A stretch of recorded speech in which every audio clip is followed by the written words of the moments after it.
chapter 2, verses 8 through 11, and then chapter 3, verses 14 through 22. We are in the first major segment of the book of Revelation, the segment of the 7 local churches that are addressed by Jesus, churches that also represent the entire Church of Christ.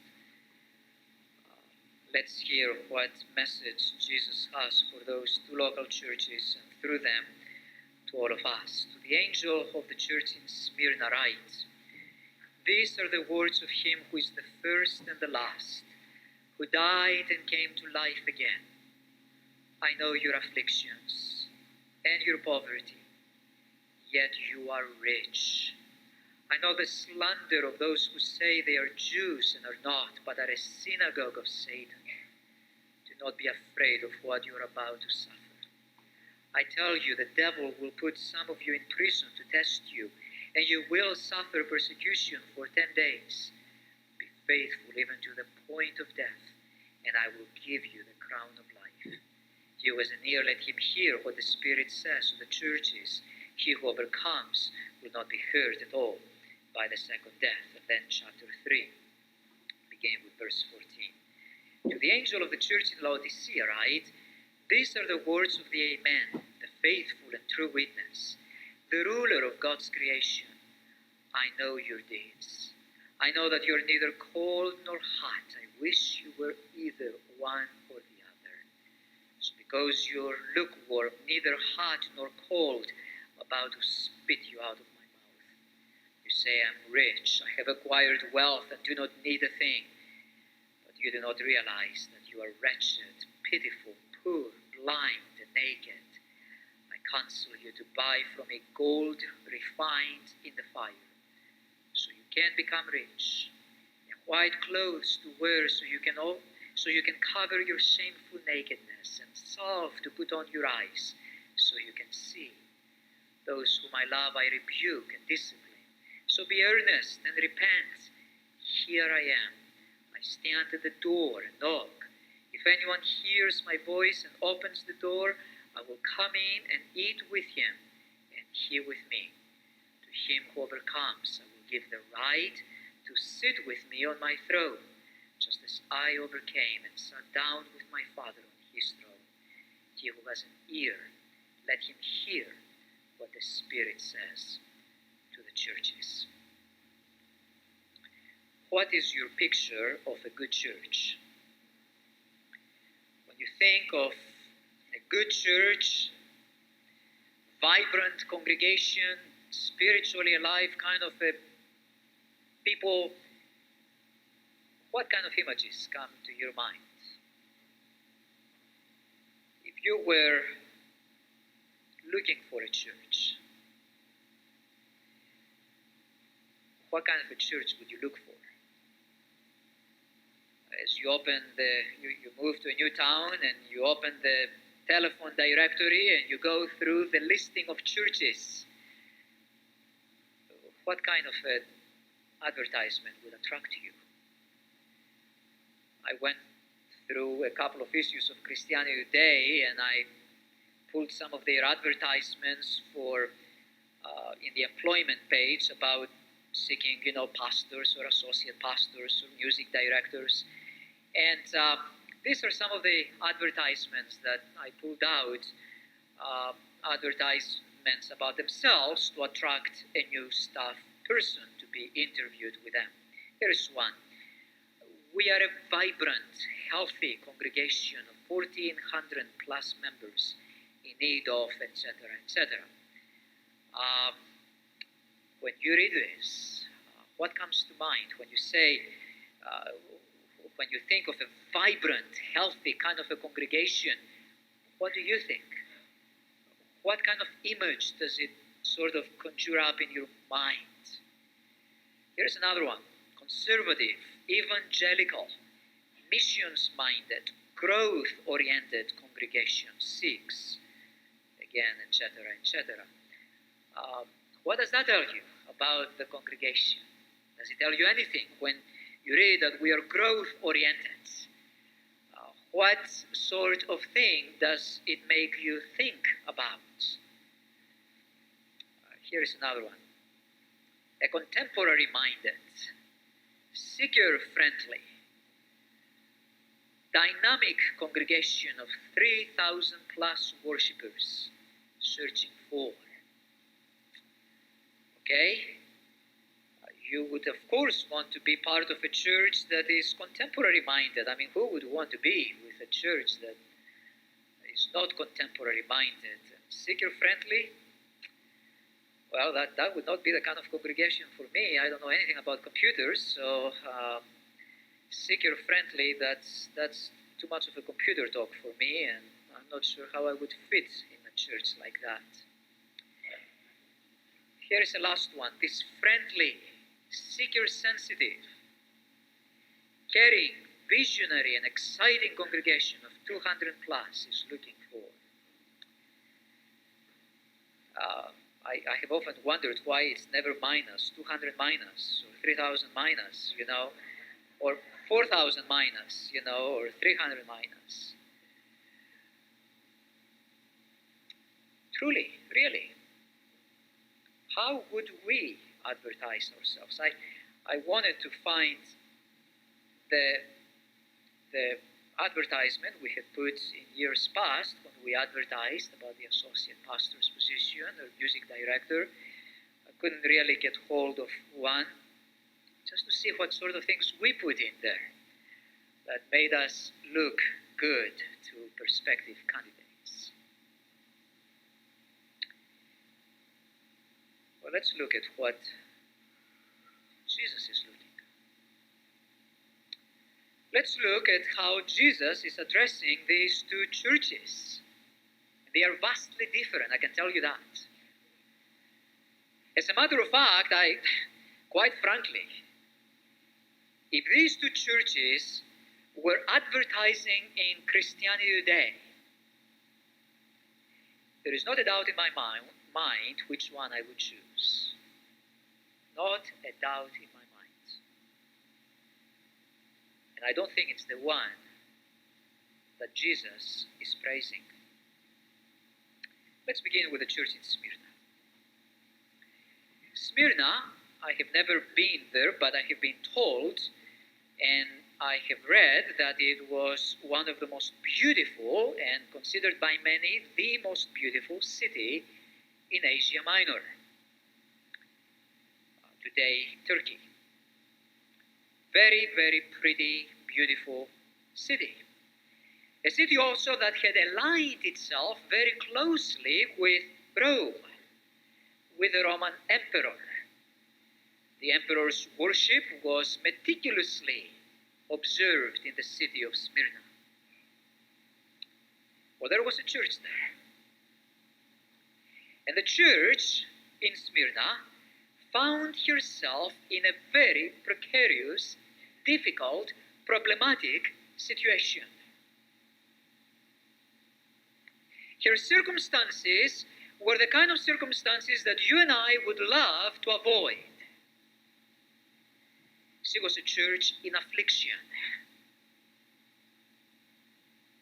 She was a church full of trials. And to make matters worse, when Jesus is addressing the church, he is saying to her that it is going to get worse. He says that Satan is really going to have a heyday with them. That there is going to be persecution. To this point, her affliction appears to be more mental and emotional and spiritual. She is a church that is scorned, a church that is slandered, a church that has been in financial hardship. But now it's going to get even worse.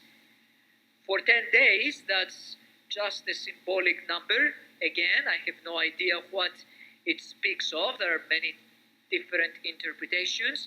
But for a period of time, complete in God's mind, she is going to be tested, afflicted, persecuted, even more so than she already is. I wonder how they would put that in the advertisement page of Christianity Today. We are an afflicted church. I have never come across one quite like this. We are a tested church, a tried church. And she's poor. She's poor. And you can see why. In those days, when you made your stand for the gospel, it carried a price, a financial price. Let's say that you were a butcher. You had a shop and you were doing pretty well, and then you became a Christian. And much of the meat you were getting was coming from the temple area. It was meat that had been offered to idols. And you as a Christian now, your conscience is bothering you. You really don't want to be selling that kind of meat. But that was the cheap meat because you could pass on the savings to your customers, and that's how you made your living. It was not long after your decision was made not to buy meat that was offered to idols and therefore cheap. It was not long after that your customers began to see that the prices had gone up, and your clientele began to leave you for another business in the agora, in the marketplace. It was not too long before you lost your business. Or let's say you were dealing in marble. You were into the business of taking orders to do all kinds of things with marble. And much of your business those days had to do with temple construction and with statues of different deities. And now as a Christian, you can no longer do that. Do you see why a church like Smyrna might be poor? And not only that, but you were an employee, and your boss, your employer, found out you are a Christian, and he is in a city where the emperor's worship is very important. The links with Rome are very important. Well, what is he going to do? You are a disgrace to him. Other people know that you are a Christian, a member of this cult. He lets you go. You can see why. The church is poor. She had no standing in the community. She is slandered. She is made fun of. She has no resources. She is a poor, persecuted, afflicted congregation. If you were church shopping, would you choose that church as your home church? And Jesus comes, and he has not one word of rebuke for this church. Not one. She is one of only two churches that receive no rebuke, but only praise. Jesus' evaluation of the church in Smyrna is that she is rich. She is wealthy. She is a church that is prosperous and full and successful. You see, there is a link, a direct link between suffering and spiritual vibrancy. There is a link that is made over and over and over again in the scriptures between trials and testings and spiritual vitality. Consider it pure joy, my brothers, whenever you face trials of any kind, because you know that the testing of your faith develops perseverance. Perseverance must finish its work so that you may be mature and complete, not lacking anything. Wow. Are you going through afflictions? Be glad. Be joyous. Are you going through a rough time? Consider yourself blessed, as the Apostle Peter says. Be blessed if you are persecuted for righteousness' sake. This is what Jesus had said on the Mount, on the Sermon on the Mount. And again, the Apostle Peter, writing his epistle, that is really the whole letter is about persecuted, afflicted Christians, he says the same thing. In this you greatly rejoice, though now for a little while you may have had to suffer grief in all kinds of trials. These have come so that your faith, of greater worth than gold, which perishes even though refined by fire may be proved genuine and may result in praise, glory, and honor when Jesus Christ is revealed. There is a link. There is a link first, because you see, when a member, like a member in the church in Smyrna, took a stand for Christ, he did so knowing fully well that he had everything to lose and nothing to gain except the praise and the approval of his Lord. You see, you and I can join churches for all the wrong reasons.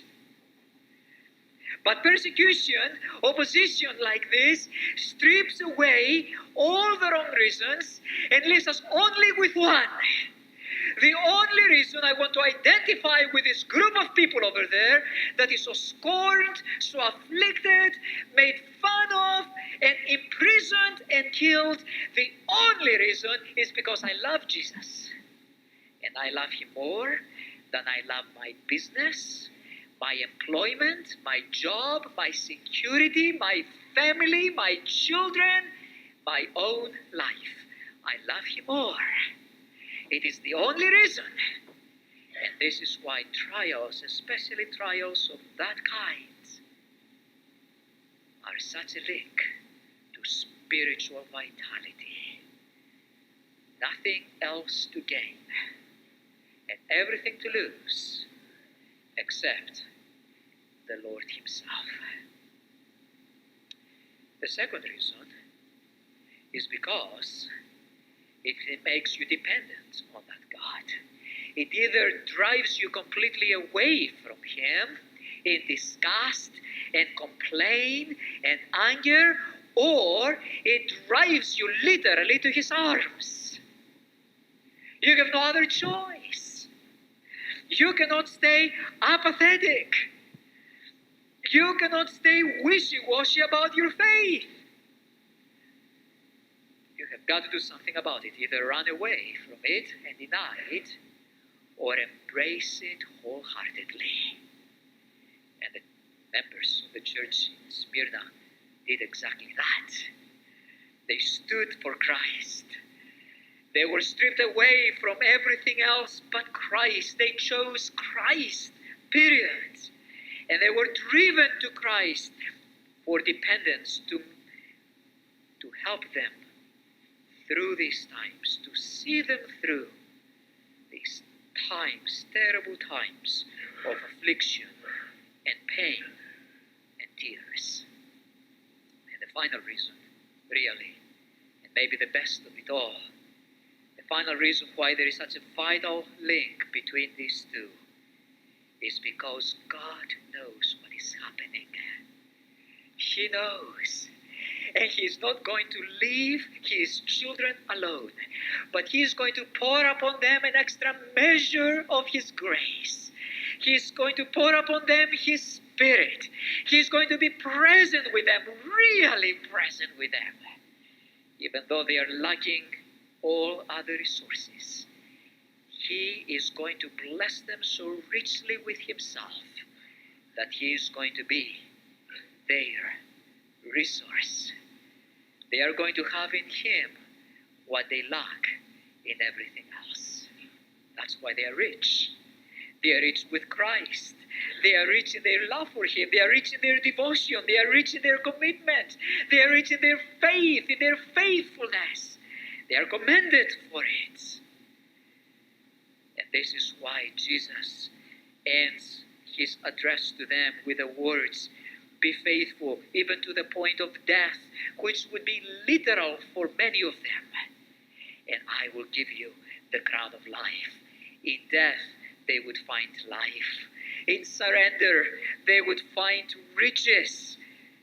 In denial, self-denial, they would find all that they would need in him, who is the source of the richest of blessings. This is the church in Smyrna. This is the church in China today.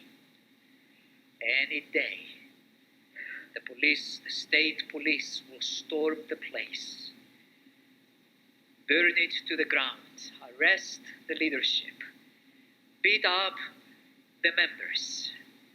This is the church in the Muslim world, the church in Kuwait, in Saudi Arabia, in Iran. This is the church denounced by family members, threatened by former friends, tried by the state, treated like a pariah, a traitor to their country and culture. That's the church in Ephesus. And yet, she only receives praise. Well, let's look at the church in Laodicea. You know what? She would advertise herself very much like the churches that advertised earlier. She considered herself a vibrant, successful church. The city of Laodicea was one of the wealthiest in the region. She was the center for banking during this period of time. And it appears that the members that made up the church in Laodicea were successful people. They were outstanding members of the city. They were leaders. They were wealthy men of standing and stature. At least that's how they thought of themselves. You say, I'm rich.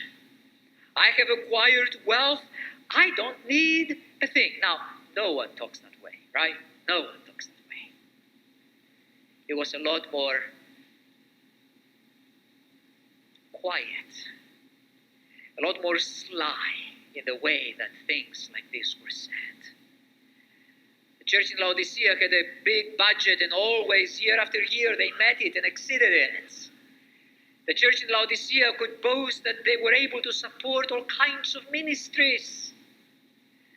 The church in Laodicea was a respectful church and a respected body in that city. So-and-so went there. Well, if so-and-so was a member of that church, well, obviously something good and healthy must be going on in that congregation. That's what it appears from the indications that are given to us in this text, that the state of the church in Laodicea was like. Very attractive. I would want to be a member of a church with a lot of problems, where every other day someone was hospitalized because of abuse. A church full of problems. I would want to be part of a church that could pay her pastor, for one thing, and pay him well. I would want to be part of a church that I wouldn't have to worry whether we meet the budget or not. Would you? Sure you would. You would want a church whose organ was not an old beat-up piano that was one of those pump kind, you know? No, you would want to be part of a church that had an orchestra, ensemble, wouldn't you? Of course you would. But there's a problem. The church in Laodicea received no praise from Jesus, none, but only rebuke. His evaluation of her was totally different from her evaluation of herself. You are wretched, he said. You are pitiful. You are really poor. You are blind and you are naked. You are a very needy church. What is the problem?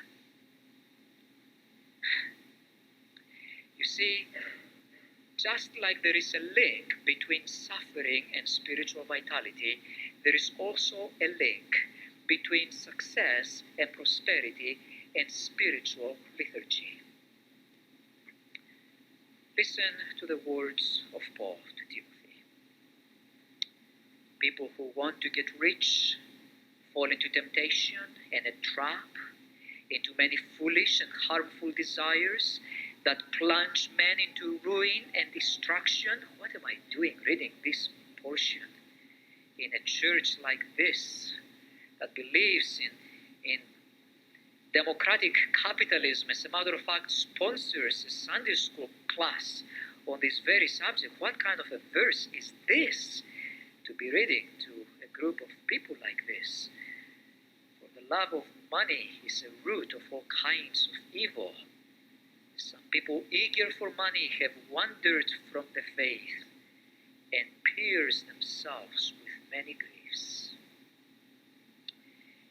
It would be both silly and foolish as well as unbiblical to turn the blessings of God into curses.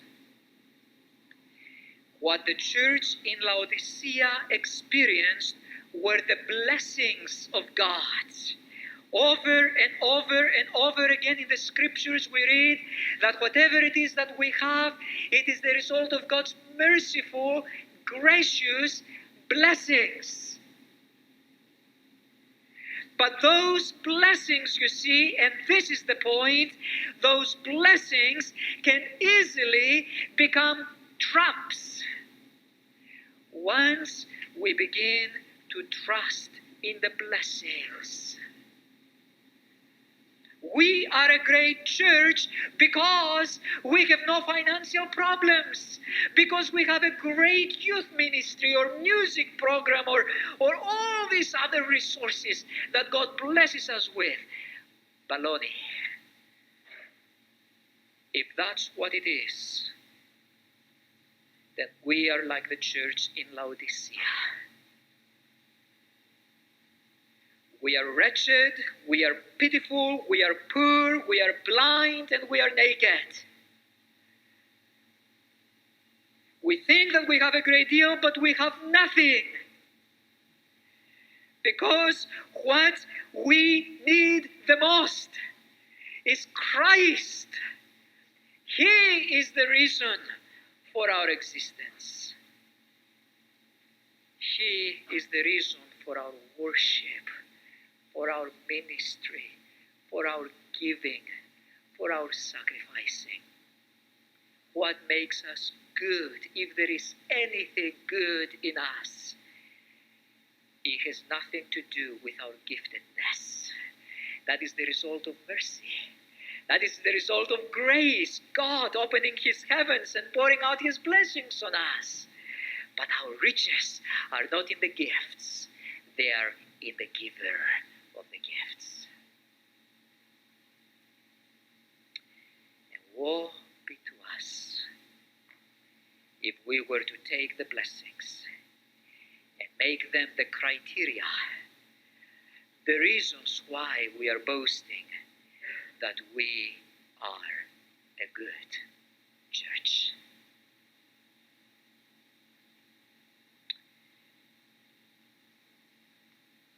It is true. There is a link. There is a link. We can become so preoccupied with the good things that we are doing that they become the source of our self-esteem, the source of our making us feel good about us or about our church. Listen to Jesus' warning. He rebukes the church and he says, "You are neither cold nor hot. You are nauseating to me. You are lukewarm."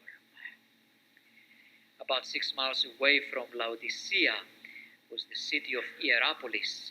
And Hierapolis was well known in the Asian world for its hot springs that were used for medicinal purposes.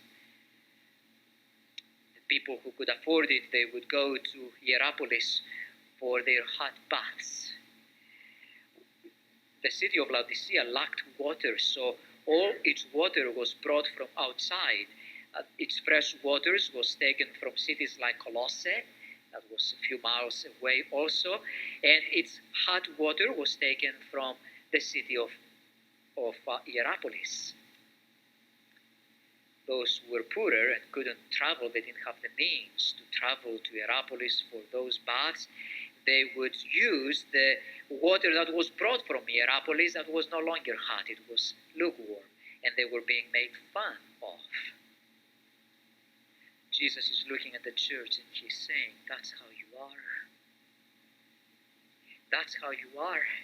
Your commitment to me, your devotion to me is something that makes me nauseous.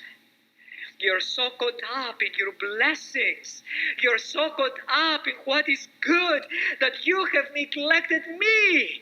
Your first love and first priority, as we looked at last week in the church in Ephesus. So, be earnest. The good news is, if there is any good news to the church in Laodicea, is that Jesus still loves them. Those whom I love, I rebuke and I discipline. So I come to you and I say, here I am. I stand at the door and I knock. Open up for me. By the way, this is one of the most misinterpreted verses. It is used quite often as an evangelistic verse, showing Jesus on the outside of the door of an unbeliever, pleading with the unbeliever that the unbeliever will open the door. This is a church. This is a church that has become lukewarm, a church that has lost her first love, a church that is no longer committed like she should be, a church that has lost fellowship with Christ. In a few minutes, we are going to be invited to sit around this table to have fellowship with Jesus, communion with Him. And the church had lost that communion. In all her blessings that she enjoyed, she had lost that communion and time with her Lord. And it's Jesus saying to her, come on, open up. Make time for you and me to spend time together so that our communion might increase, so that you and I may supper together.